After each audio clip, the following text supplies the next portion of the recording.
ప్రజా పాలన ప్రగతి ప్రణాళిక 99 రోజుల కార్యక్రమంలో భాగంగా చిన్నశంకరంపేట మండలం కేంద్రంలోని స్థానిక గ్రామ పంచాయతీ ఆవరణలో సర్పంచ్ చంద్రశేఖర్, పంచాయతీ కార్యదర్శి ప్రదీప్ ఆధ్వర్యంలో గ్రామ సభలు నిర్వహించారు. కార్యక్రమానికి హాజరైన మండల ప్రత్యేక అధికారి నీలిమ ముఖ్యమంత్రి రేవంత్ రెడ్డి సందేశాన్ని చదివి వినిపించారు. గ్రామ సభను రాష్ట్ర గీతాలాపన నిర్వహించి ప్రారంభించారు. అనంతరం గ్రామ పంచాయతీలో ఉన్న నిధుల వివరాలను చేపట్టే పనుల వివరాలను పంచాయతీ కార్యదర్శి ప్రదీప్ చదివి వినిపించారు. ప్రభుత్వం ప్రవేశపెడుతున్న సంక్షేమ పథకాలను ప్రజలకు అర్థమయ్యే విధంగా ఈ సందర్భంగా వివరించారు. సర్పంచ్ చంద్రశేఖర్, మాజీ సర్పంచ్ రాజ్రెడ్డి, ప్రత్యేక అధికారి నీలిమాలు మాట్లాడుతూ ప్రభుత్వం ప్రవేశపెడుతున్న సంక్షేమ పథకాలు అర్హులైన ప్రతి ఒక్కరికి అందించడం జరుగుతుందని, రైతు భరోసా, ఇందిరమ్మ ఇండ్లు, మహాలక్ష్మి పథకం, బండి పథకాలు అందరికీ ఉపయోగపడే విధంగా ఉన్నాయని, మహాలక్ష్మి పథకం ద్వారా మహిళలకు ఉచిత బస్సు ప్రయాణం, 500కే సిలిండర్ అందించడం జరుగుతుందని వారు తెలిపారు. కాంగ్రెస్ ప్రభుత్వం ఏర్పాటు అయ్యాక ఏకకాలంలో రుణమాఫీ చేయడంతో పాటు రైతులకు రైతు భరోసా కల్పిస్తూ సన్నవరి ధాన్యానికి క్వింటాలకు 500 రూపాయల బోనస్ ఇవ్వడం జరుగుతుందని తెలిపారు. మెయిన్ రోడ్డులో మురుగు కాలువలు లేకపోవడంతో నీరంతా రోడ్డుపైకి రావడం జరుగుతుందని, దానిని వెంటనే పరిష్కరించేందుకు కృషి చేస్తామని తెలిపారు. మొదటి విడత ఇందిరమ్మ ఇండ్లు మంజూరైన వారు త్వరితగతిన పనులు పూర్తి చేసుకోవాలని, మొదటి విడతలో రాని వారికి అర్హులైన నిరుపేదలకు రెండో విడతలో ఇందిరమ్మ ఇండ్లు అందివ్వడం జరుగుతుందని, పేదోడి సొంతింటి కల నెరవేరేందుకే ఇందిరమ్మ ఇండ్ల పథకం తేవడం జరిగిందని వారన్నారు. వేసవి కాలం దృష్టిలో పెట్టుకుని గ్రామంలో నీటి సమస్య రాకుండా నూతన బోర్లు వేయించి మోటార్లు బిగించడం జరుగుతుందని, సింగిల్ ఫేజ్ బోర్లను ఏర్పాటు చేసి నీరు అందించడం జరుగుతుందని సర్పంచ్ చంద్రశేఖర్ తెలిపారు. ఈ కార్యక్రమంలో మండల ప్రత్యేక అధికారి నీలిమతో పాటు స్థానిక సర్పంచ్ చంద్రశేఖర్, ఉప సర్పంచ్ భానుప్రసాద్, పంచాయతీ కార్యదర్శి ప్రదీప్, మాజీ సర్పంచ్లు శ్రీమాన్ రెడ్డి, రాజురెడ్డితో పాటు పంచాయతీ పాలకవర్గ సభ్యులు, గ్రామస్తులు, వివిధ శాఖల అధికారులు పాల్గొన్నారు. సర్పంచ్ గారికి మరియు మాజీ సర్పంచ్లకు, వార్డు మెంబర్ల నమస్కారాలు. మార్చి 6వ తారీఖు నుంచి ఈ ప్రోగ్రామ్ అనేటువంటిది స్టార్ట్ అయింది. ఫస్ట్ ఆఫీసులలో ఉన్నటువంటి ఫైల్స్ అన్నీ క్లియర్ చేసుకోవడం, పెండింగ్ ఫైల్స్ ఏమైనా ఉన్న వాటన్నిటిని డిస్పోజ్ చేయడం, తర్వాత ఆఫీస్లో కూడా మొత్తం నీట్నెస్ అనేటువంటిది మెయింటైన్ చేసుకోవడం నుంచి స్టార్ట్ అయింది. ఇప్పుడు గ్రామాల లోపలికి వచ్చింది. గ్రామం లోపల ప్రతి ఒక్క అర్హులైనటువంటి వెనుకబడి ఉన్నటువంటి ఆర్థిక సహాయం కావాల్సిన ప్రతి ఒక్కరికి, ఎలిజిబిలిటీ ఉన్న వాళ్ళందరికీ కూడా మన ప్రభుత్వం ఇస్తున్నటువంటి పథకాలు అన్నీ కూడా అందేలా చేపట్టాలి అనేటువంటి ఒక ముఖ్య ఉద్దేశంతో ఈ గ్రామ సభ అనేటువంటిది ఇక్కడ నిర్వహించడం జరుగుతుంది. సో ఈ గ్రామ సభ లోపల ముఖ్యంగా ఇంతవరకు ప్రజలకు ఏమేమి సౌకర్యాలు మన ప్రభుత్వం ఏర్పడ్డప్పటి నుంచి చేపట్టినటువంటి కార్యక్రమాలు అనేటువంటి ఇందాక సెక్రటరీ గారు మీ అందరికీ కూడా వివరించారు. అందులో భాగంగా రైతు భరోసా ఒకటి, ఇందిరమ్మ ఇల్లు, మహాలక్ష్మి పథకం కింద ఫ్రీ బస్సు, తర్వాత గ్యాస్ సిలిండర్ 500 రూపీస్కి అది ఒకటి, తర్వాత గృహజ్యోతి పథకం కింద 200 యూనిట్ల వరకు ఫ్రీ పవర్ ఇస్తున్నారు. తర్వాత సన్నబియ్యం పండించినటువంటి రైతులందరికీ కూడా 500 రూపాయల బోనస్ అనేటువంటిది ఇచ్చిందని చెప్పేసి కూడా చెప్పారు. గ్రామం లోపల కళ్యాణ లక్ష్మి మరియు షాదీ ముబారక్ కింద 1,16,000 రూపాయలు 26 మంది జంటలు ఈ లబ్ధి తీసుకున్నారని చెప్పేసి చెప్పారు. తర్వాత ఇందిరా మహిళా శక్తి కింద ఎస్హెచ్జి ఉమెన్స్ కూడా చాలామంది ఉండి ఉంటారు.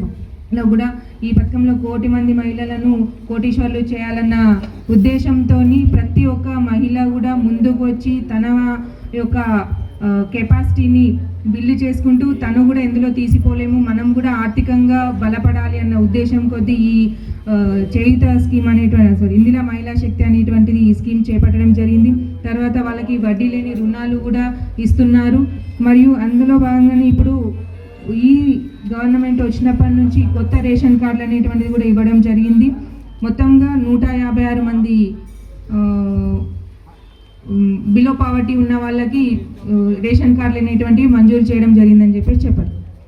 దీంతో పాటుగా ఇప్పటి వరకు ప్రభుత్వ పాఠశాల లోపల ప్రైమరీ స్కూల్ నుంచి హయ్యర్ స్కూల్ అంటే 1వ తరగతి నుంచి 10వ తరగతి చదివేటువంటి విద్యార్థులందరికీ కూడా మధ్యాహ్న భోజన పథకం అనేటువంటిది ఏర్పాటు చేయడం జరుగుతుంది. సో దాంతో పాటు మార్నింగ్ బ్రేక్ఫాస్ట్ అల్పాహారం కూడా స్కూళ్ళ లోపలనే పెట్టాలన్న ఉద్దేశం కొద్దీ ఇది కూడా ఇప్పుడు రాబోయే అకాడమిక్ ఇయర్ నుంచి కానీ దాన్ని అందుబాటులోకి తీసుకురావడం జరుగుతుంది. నాట్ ఓన్లీ అంటే 10th క్లాస్ పిల్లలకే కాకుండా 10+2 అంటే ఇంటర్మీడియట్ 10వ తరగతి ప్లస్ 2వ సంవత్సరం అంటే ఇంటర్మీడియట్ కూడా చదివేటువంటి అందరూ కూడా 1వ తరగతి నుంచి 12వ తరగతి వరకు ఒకే పాఠశాలలో చదువుకుంటూ ఉండేటువంటి ఆ విద్యా బోధన ఒకే చోట జరగాలన్న ఉద్దేశం కొద్దీ దాన్ని కూడా అందుబాటులోకి తీసుకొస్తున్నారు. అందులో భాగంగా ఇంటర్మీడియట్ వరకు కూడా అల్పాహారము మరియు మధ్యాహ్న భోజన పథకాన్ని అనేటువంటిది ఇంటర్మీడియట్ చదివేటువంటి విద్యార్థులకు ఎవరైనా దివ్యాంగులు ఉంటే వాళ్ళందరికీ కూడా ట్రై సైకిల్స్ ఇవ్వడం జరుగుతుంది. అది ఎలక్ట్రిక్ సైకిల్స్, స్కూటీలు అనేటువంటిది కూడా ఇవ్వడం జరుగుతుంది. సో దానికి ఎవరైనా ఎలిజిబిలిటీ ఉన్న వాళ్ళు కనుక ఉంటే మీరు కన్సర్న్ డిపార్ట్మెంట్కి ఫార్వర్డ్ చేసి వాళ్ళకి కూడా అందించే అవకాశం అనేటువంటిది ఉంటుంది. అది చేస్తాం.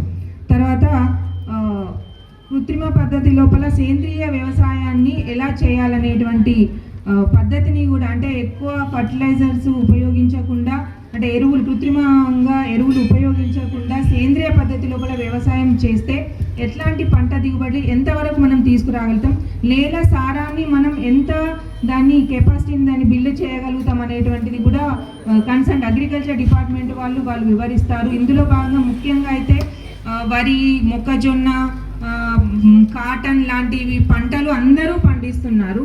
వాటిలో వైవిధ్యం అనేటువంటి తీసుకురావాలంటే ఆయిల్ పామ్ అనేటువంటి ఇది ఎకరానికి ఎంత బెనిఫిట్ వస్తుందో దానికి 2 రెట్ల ఆదాయం అనేటువంటిది ఆయిల్ పామ్ సాగు చేయడం లోపల వస్తుందని చెప్పేసి మొన్ననే హార్టికల్చర్ డిపార్ట్మెంట్ వాళ్ళ సర్పంచులందరినీ కూడా పిలిచి అక్కడ ఒకరోజు వర్క్షాప్ చేసినప్పుడు చెప్పారు. చాలా ఉపయోగం అనేటువంటి ఉంది. ఒక 3 years కనుక మనం దాన్ని గట్టిగా పట్టుకొని పంటను సాగు చేసినట్లయితే 4వ సంవత్సరం నుంచి ఆటోమేటిక్గా అది మనకు మంచి భవిష్యత్తును అనేటువంటిది ఇస్తుంది. అందరూ కూడా రైతులు దయచేసి ఆ ఆయిల్ పామ్ సాగు వైపు మొగ్గు చూపాలని చెప్పేసి కోరుకుంటున్నాము. అంతేకాదు ఆయిల్ పామ్ లోపల 2వ వారంలో ఇంద్రమ్మ ఇళ్ళ లిస్టులు వస్తాయి. మళ్ళా నెక్స్ట్ సెకండ్ విడత వస్తుంది. అయితే ఫస్ట్ విడతల మొదలు పెట్టని వాళ్ళు కొంచెం అతి త్వరలో మొదలు పెట్టుకోండి. ఇళ్ళని కొంచెం మీరు దృష్టిలో పెట్టాలి. ఎమ్మెల్యే గారు దృష్టిలో పెట్టి అది జర ఎట్లనే వేయాలి. అది అవుతుంది కానీ ఇంకా ప్రాసెస్ దృష్టిలో తీసుకోవాలని చెప్తున్నాను. దానికి చేయడానికి కారణం ఏంటంటే ఇప్పుడు మనకు కోటగడ్డ అనేది గ్రామ పంచాయతీకి ఒక పెద్ద ఆస్తి. దాన్ని డెవలప్ చేద్దామనే ఉద్దేశం అదొకటి. అక్కడ మొదలు పెడితే దాని పక్కన 30 feet రోడ్డు వదలడం జరిగింది.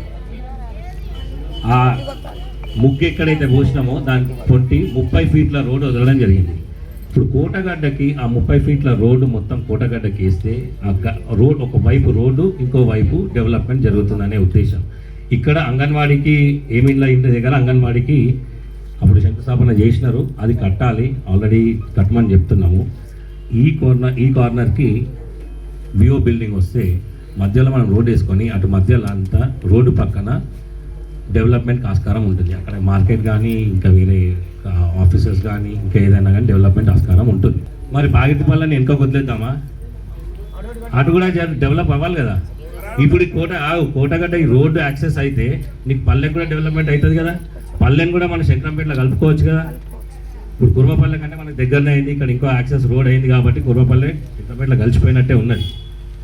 బాగిరిపల్లెని కూడా మనకు కలుపుకుంటే అటు వాళ్ళకు కూడా డెవలప్ అవుతుంది, వాళ్ళకు కూడా ఆ ల్యాండ్లు కూడా పెరుగుతాయి, అటు సైడ్ పెరుగుతుంది, ఇంకా అటు సైడ్ హౌసింగ్ వస్తుంది. మనకు ఒక బైపాస్ రోడ్ లాగా అవుతుంది. అదే ఉద్దేశంతో అక్కడ చేయడం జరిగింది తప్ప ఎవ్వరి స్వలాభం కోసం కాదు. ఇంకొకటి ఆ స్వలాభం అనేది నా బ్లడ్లోనే ఉండదు. అట్లా చేయము. నా గురించి అందరికీ తెలుసు కూడా. నేను ఎంత ఉంటానని మీకు అందరికీ తెలుసు. సో ఆ ఒక్క ఉద్దేశంతోనే అందుకనే తీర్మానం పెట్టడం జరిగింది. అక్కడ మొదలు పెడదాం అనుకుంటున్నాను. రోడ్డు వదలడం జరిగింది. 30 feet రోడ్డు పక్కకే డెవలప్మెంట్ వస్తుంది. సో అక్కడ ఎక్కడ మనకు ఆ రోడ్డు ఆగిపోతుంది అనేది లేదు కాబట్టి చేయడం. పేదవాడికి ఇల్లు కావాలనే ఒక కళను మా ప్రజా పాలన ప్రభుత్వం వచ్చినాక అది నిజంగా సంతోషం. ఎందుకంటే వచ్చే ఈ నెలనే 2వ వారంలో మరొకసారి 2వ విడత ఇందిరమ్మ ఇల్లు ఇవ్వడం జరుగుతుంది. తప్పకుండా అక్కప్పుడు కూడా సర్పంచ్ గారికి చెప్తున్నాం, గ్రామ వార్డు మెంబర్లు చెప్తున్నాం, అందరూ కూడా నిజమైన లబ్ధిదారులు ఎవరు ఉన్నారో వాళ్ళందరూ కూడా ఎంపిక చేయండి. ఒకేసారి 100 ఇళ్ళు 200 ఇళ్ళు అంటే రావు. ఇంకా 3 సంవత్సరాల టైం ఉంది కాబట్టి అంచెలంచెలుగా ఒక సంవత్సరానికి ఒక 50-60 ఇల్లు తీసుకుంటే ఒక 3 సంవత్సరాల వరకు మనకు శంకరంపేట గ్రామంలో ఇల్లు లేదని మరి ఎవరు కూడా మనకు కంప్లైంట్ ఇయ్యారు. ఇంకో సమస్య ఉన్నది ఈ ఊళ్ళో. మరి గత ప్రభుత్వంలో ఒక 20-23 ప్రొసీడింగ్ ఇచ్చడం జరిగింది. మరి దానికి కూడా మరి జిల్లా యంత్రాంగము కసరత్తు చేస్తుంది. మరి తప్పకుండా వచ్చే 2 నెలల్లో వారు కూడా 5 లక్షలు కాకుండా బీస్మెంట్ కట్టిన వాళ్ళందరికీ కూడా ఒక 4 లక్షల రూపాయలు ఇవ్వడానికి ప్రభుత్వం సుముఖంగా ఉన్నది. దాన్ని పూర్తిగా లిస్టు తెప్పించుకున్నారు. మరి పీడీ గారు కూడా దానికి కూడా పూర్తిగా 4 లక్షల రూపాయలు ఇస్తానికి సిద్ధంగా ఉన్నారు. 22,000 కోట్ల రూపాయలు ఒకే పెన్నుతో సంతకం పెట్టి మరి మా ముఖ్యమంత్రి వారికి మా పేద ప్రజల నుంచి మా రైతాంగం నుంచి ధన్యవాదాలు తెలియజేస్తున్నాం. అలాగే గతంలో ఏ ఒక్క ఇన్పుట్ కానీ అవుట్పుట్ కానీ సబ్సిడీలు ఉండేవి కాకుండా మరి ఈసారి రైతులకు మరి ఏది తీసుకున్నా ఏ యంత్రం తీసుకున్నా 50% సబ్సిడీ, మరి ఎస్సీలకు కూడా 70% సబ్సిడీ ఇస్తున్నారు. మొన్ననే మెదక్లో కూడా చాలా మంది కూడా మరి అందరూ ఇక్కడ ఉన్న వాళ్ళంతా రైతులమే కాబట్టి మరి గడ్డి మోపుల మిషన్ అనేది చాలా అవసరం ఉంది. ఎందుకంటే గడ్డికి విపరీతమైన డిమాండ్ ఉంది. రైతులు తప్పకుండా 3,60,000 చేసే ఒక మిషన్ 1,60,000 రూపాయలకి ఇవ్వడం జరుగుతుంది. అవే కాకుండా ప్రతి ఒక్కరు కూడా మరి రోడోవేటర్ కావచ్చు, గుండ్రు కావచ్చు, కల్టివేటర్ కావచ్చు, మరి ఇవన్నీ కూడా సబ్సిడీ ఇస్తుంది. దానికి కూడా మా ప్రభుత్వానికి మరి ప్రజల తరపున ధన్యవాదాలు తెలియజేస్తున్నాను. ఇదే కాకుండా సన్న బియ్యానికి మరి సన్న బియ్యము మరి గతంలో దొడ్డు బియ్యం తింటున్నాం. మరి పేద ప్రజలు కూడా ఇలా సన్న బియ్యం తినాలనే ఒకే ఒక ఉద్దేశంతో తప్పకుండా ప్రతి పేదవాడికి కూడా రేషన్ ద్వారా సన్న బియ్యం ఇవ్వడం జరుగుతుంది. అలాగే సన్న బియ్యం ఇస్తున్నాము మొత్తం దేశం మొత్తం కాబట్టి సన్న వడ్లకు డిమాండ్ వస్తుంది. డిమాండ్ వచ్చే ధరతో పాటు రైతులకు బోనస్ ఇవ్వాలనే ఒక మంచి సంకల్పం చేసిన ప్రభుత్వానికి ధన్యవాదాలు తెలియజేస్తున్నాను. ఎందుకంటే ఇలా నాకు 4 ఎకరాల భూమి ఉంది. ఆ భూమికి రైతు భరోసా వస్తుంది కానీ నేను పాలకిచ్చే రైతుకు మాత్రం ఏ లాభపడతలేడు. అదే బోనస్ ఇచ్చినట్టయితే ప్రతి క్వింటాల్కి ఒక 500 వస్తే అటు రైతు లాభపడతాడు, ఇది ఇచ్చిన భూస్వామి లాభపడతాడని మీ ద్వారా తెలియజేస్తున్నాను. ఇదే కాకుండా మరి ఉచిత బస్సు కూడా మరి రాగానే ముఖ్యమంత్రి గారు తొలి సంతకము అక్కడనే పెట్టడం జరిగింది. ఇలా మా అక్కలు చెల్లెలందరూ కూడా ఎక్కడికి రాష్ట్రంలో నలుమూలలో ఎక్కడికి పోయినా సంతోషంగా వేస్తారు. దానికి కూడా సంతోషం. మరి గ్యాస్ అనేది నిజంగా కొంచెం ఇబ్బంది ఉంది మేడం. వాస్తవానికి నేను కాంగ్రెస్ పార్టీ అయినప్పుడు కూడా ప్రజలకు పూర్తి స్థాయిగా తీసుకొని బ్యాంక్ అకౌంట్ కు లింక్ చేయక చాలా మంది ఆ గ్యాస్ కట్టే 500 సబ్సిడీ పూడగొట్టుకుంటున్నారు. తప్పకుండా మీరు సర్పంచ్ పాలక మండలి కానీ మరి ఈఓ గారు కానీ ప్రత్యేక శ్రద్ధ పెట్టి వారికి కూడా బెనిఫిషియల్ అందరికీ లాభం జరిగేగా తెలుసుకున్నాం. అదే కాకుండా మరి మధ్యాహ్న భోజనంతో పాటు ఇవాళ పేదింటి పిల్లలకు మరి అల్పాహారం అందించాలనే ప్రభుత్వం సంకల్పం చాలా మంచిది. ఎందుకంటే ప్రభుత్వ పాఠశాలలో నిరుపేద విద్యార్థులు చదువుకుంటారు, ఉన్న విద్యార్థులు ఎవరు చదువుకోరు కాబట్టి వారికి కూడా మరి పొద్దున్నే టిఫిన్ ఇచ్చి మరి వాళ్ళకి ప్రోత్సాహకంగా చదువులు మంచి రావాలనే ఉద్దేశంతో ప్రభుత్వం ఆలోచన చేసినందుకు సంతోషం. మరి అవి కాకుండా ఇప్పుడే మరి బాబు గారు అన్నారు, మరి నిజంగా మన శంకరంపేటకు మెయిన్ రోడ్ మీద నిజంగా అదొక బాధాకరం. ఎందుకంటే పెద్ద పెద్ద బిల్డింగ్లు అవుతున్నాయి కానీ మరి అక్కడ ఉన్న నీళ్ళని రోడ్డు మీద వదిలిపెడుతున్నాం. మా సాధ్యమైనంత వరకు మేము కూడా ఒక దాదాపు 6 కోట్ల ఎస్టిమేట్ వేసి ఈఎన్సీలో మరి మంత్రి గారు కూడా కోమటిరెడ్డి వెంకటరెడ్డి గారి దగ్గర కూడా పోవడం జరిగింది. మరి సీతక్క గారు కూడా విన్నవించుకున్నాం దీన్ని. మరి తప్పకుండా 7 కోట్లు ఇవ్వగానే ఒక 4 కోట్లు అయితే ఇవ్వగలుగుతామని చెప్పారు. వచ్చే ఇయర్లో తప్పకుండా 4 కోట్లు వస్తే కనీసం డ్రైనేజ్ అయితే ఇంకా బాగుంటుంది, అభివృద్ధి దిశగా పోతామని మీ ద్వారా తెలియజేసుకుంటున్నాం. అలాగే మరి హై స్కూల్లో నిజంగా విద్యార్థులకు చాలా ఇబ్బంది ఉన్నది. ఎందుకంటే అక్కడ గదులు మంచిగా లేవు. ఈ ఏడాది కూడా విద్యార్థులు చెట్లు చదువుతున్నారు. మరి దానికి కూడా దాదాపు 1 కోటి రూపాయలతో ఎస్టిమేషన్ పంపించాం. అది కూడా ఇప్పుడే ఈ 2-3 నెలలనే శాంక్షన్ వస్తుంది. తప్పకుండా ఆ 4 గదులు కూడా నిర్మాణం చేసుకొని అభివృద్ధి భాగంలో దూసుకుపోదామని చెప్పడం జరిగింది. అట్లాగనే వికలాంగుల విద్యార్థులకు ట్రైసైకిల్స్ రీఛార్జ్ సైకిల్ ఇవ్వడము మరి అద్భుతం. తప్పకుండా దాన్ని కూడా స్వాగతిస్తున్నాం. మరి ఒక్కొక్కటిగా పెన్షన్లు ఇప్పుడే మా ప్రాబ్లం అంటుండు, మాకు 10 ఏళ్ళ నుంచి గత ప్రభుత్వం కానీ ఇప్పుడు ఉన్న ఈ 2 నెలల ప్రభుత్వంలో కానీ ఎప్పుడు ఇవ్వలేం. మరి వచ్చే నెల నుంచి అర్హులైన అందరూ కూడా పెన్షన్లు ఇవ్వాలని ప్రభుత్వం నిర్ణయించుకుంది కాబట్టి తప్పకుండా వారి బాధలు కూడా తీర్చే ప్రక్రియలో పనిచేస్తామని చెప్తూ మరి ఇంకా ఏదైనా ఊరు సమస్యలు ఉన్నప్పుడు కూడా ఇక్కడ ఉన్న మా ఎమ్మెల్యే గారి దృష్టి తీసుకొస్తే తప్పకుండా మరి పార్టీలు వేరు కావచ్చు, ప్రజలము అందరం ఒకటే. మరి ఏమున్నా రాజకీయాలు వచ్చినప్పుడే రాజకీయాలకు అతీతంగానే మరి రాజకీయాలు అయిపోయినాయి. సర్పంచ్ గెలిచిండు, ఏరు గెలిచినా, ఎమ్మెల్యే గెలిచినా, ఎంపీటీసీ గెలిచినా, జెడ్పీటీసీ గెలిచినా మరి చివరికి మనం కోరుకునేది ఈ గ్రామ అభివృద్ధిని కోరుకోవాలి. ఈ గ్రామ అభివృద్ధి కొరకు తప్పకుండా సర్పంచ్ గారికి గతంలో కూడా చెప్పాను, ఇప్పుడు కూడా చెప్తున్నాను. ఎందుకంటే మీకు కూడా చాలాసార్లు ఫోన్లో వినియోగించుకున్నాను నేను. మీరు అక్కడ వివో బిల్డింగ్ అప్పుడు మేము తప్పనం, ఎందుకంటే గ్రామ చివర ఊరు ఉన్నది కాబట్టి మహిళలకు ఇబ్బంది అవుతుంది. ఒక్కసారి దాన్ని మరి ఆలోచన చేయండి. ఒక 2-3 ప్రెస్లు ఉన్నాయి మనకు, ఒక్కటిగా ఇంకో 4-5 ప్రెస్లు ఉన్నాయి. తప్పకుండా అక్కడ వైపు మీరు అడుగులు వేస్తారని కోరుకుంటున్నాను.